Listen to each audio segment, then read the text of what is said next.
Well, many of you are on vacation right now and overindulging in fun things. So that means it's time for a supersized scoop of cool, refreshing, goofy news on In Case You Missed It.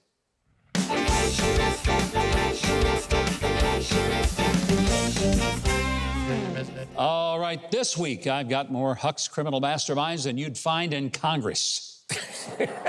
First up, they're just now getting that. It's okay. I picked up on it immediately. First up is an 82-year-old man in Aurich, Germany, who was convicted of selling marijuana for the 25th time. Oh, my goodness. Yeah. Now, I know what you're thinking. Willie Nelson. Yeah.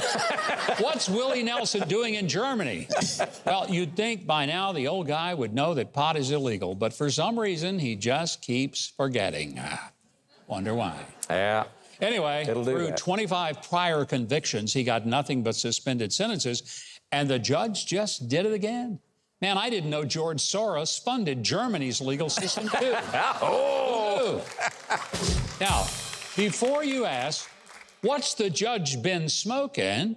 The defendant claimed that he can't live on his government benefits, so he has to make money somehow. And the judge told him this was his last warning. Seriously. And if he's caught selling pot a 26th time, he's going to jail. Finally, some rent-free government housing for There you go. Yeah. That works. Hey, speaking of your brain on drugs, here's a story that you're going to get a charge out of.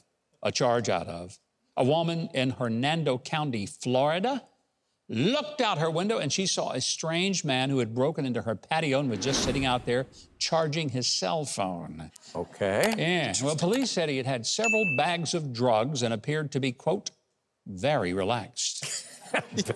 He claimed he thought he was at his girlfriend's house, but he must have really been relaxed because he couldn't remember her address. So good news, ladies. He might be available.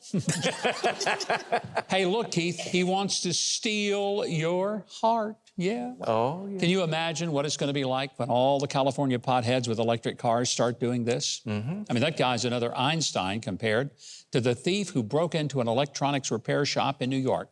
He wanted to hide his face from the surveillance cameras, so naturally, he wore a box over his head. Yeah. He's the only New Yorker who doesn't have a face mask. But he made one tiny mistake. He forgot to cut out eye holes in the box. Oh, no. Come on. Hey. Stumbling around. Yeah, no problem. He just lifted the box off his head to see what he was doing. Makes Keith, sense. you know, it was pretty easy for the police to catch him. Really? Yeah, well, of course. They not only had his face on video, but they found him close by, drinking at a liquor store in the very same strip mall. In fact, that was the first place they looked. Oh, wow. Man. Yeah. Woo. In other news, someone recently stole a loaded moving truck from outside the Calvary Episcopal Church in Memphis. Fortunately, the truck was recovered after it was abandoned with its load intact, nothing taken.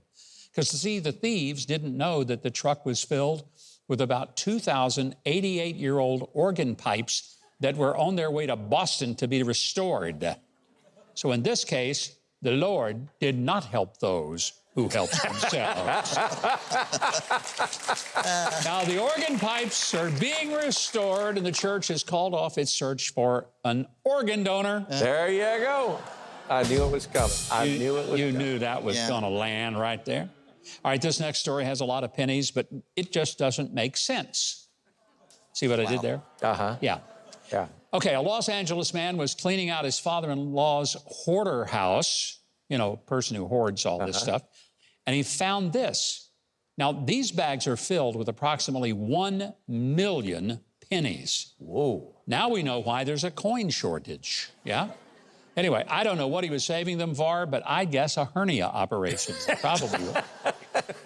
Okay, well, I love stories about crazy modern art, and this one is especially appealing to me. I want you to look at this picture.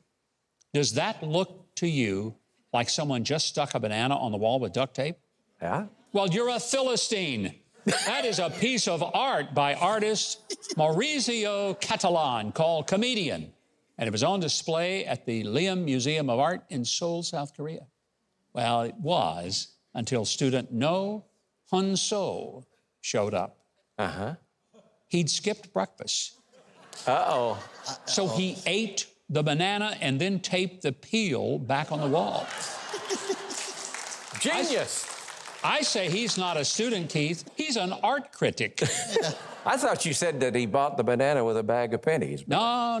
Anyway, the art he ate, now to get this, that little piece of art was valued at $120,000.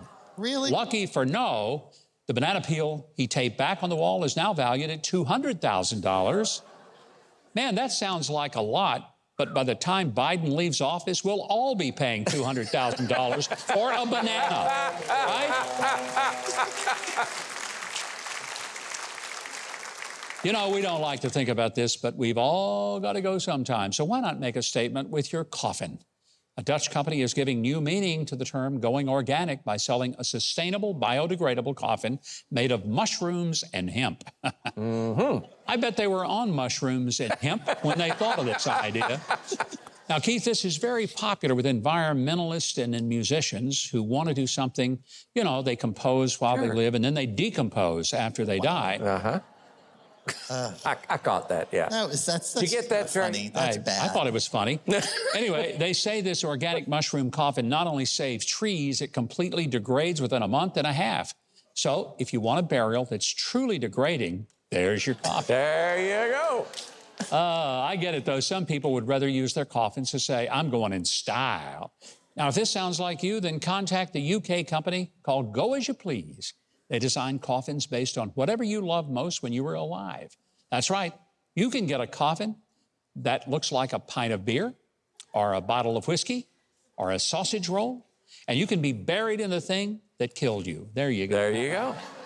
What an idea. You can even be buried in a Doctor Who telephone booth, which is handy if you're not really dead. And they've got Star Wars and Harry Potter coffins, a Walking Dead coffin. I guess that's for optimists. And a coffin that looks like a VHS copy of Games of Thrones for people whose lives came to a disappointing conclusion. Yeah. Here's my favorite. That's sad. People who believe that in the end we all return to dust can be buried in a Dyson vacuum cleaner. Oh! Or just use a real Dyson box. It's cheaper and it's biodegradable. There you go. Finally, which is your favorite word for these, finally, it's summer and everyone loves playing in the water, even animals, like this parrot who loves bathing in the sink. Every time his owner turns the water off, he turns it back on. Now, it's cute, but their water bill is $3,000 a month. Anyway, that's still better than what this family in Gatlinburg, Tennessee is dealing with. Every day, when the heat becomes unbearable, a mother bear and her 2 cubs hop their fence and take over the family swimming pool. They don't even shower first. Oh, no. Yeah. Anyway, the family doesn't mind, well, except when it's time to clean the hair out of the pool filter. Do it, yeah. But of course, not every animal loves water sports. This cat was lounging in the kitchen sink when he accidentally turned on the water. Yikes! Hey, can we see this again in slow motion? Here he goes. Wow. Watch that all day. Wow. But I can't, because before someone turns a hose on us, I'm going to wrap this up. But until next time, remember, we read the news. So you don't have to. If you haven't subscribed to the channel yet, I hope you will now. The button is just below this video, and there's a little bell next to it. If you click on those, YouTube will reluctantly start letting you know when we've got a new video uploaded.